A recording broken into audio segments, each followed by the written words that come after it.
Want your phone to stand out every time it rings?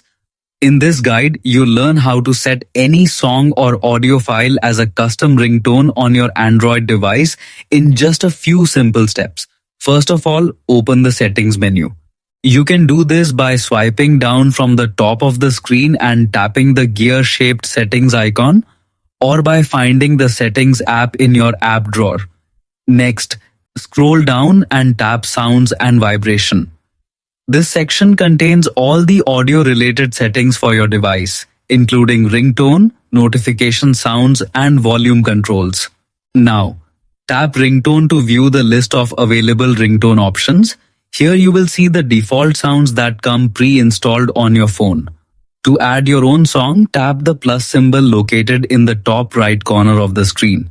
Your device will then display audio files stored on your phone.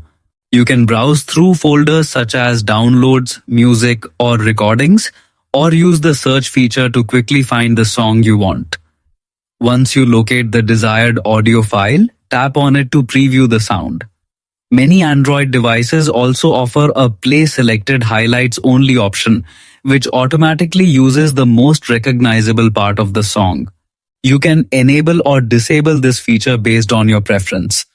After choosing the song and confirming it sounds the way you want, tap Done to save your selection. Your custom ringtone is now active and will play whenever you receive a call. That's it. Your custom ringtone is ready. Follow for more quick Android tips and easy smartphone tutorials.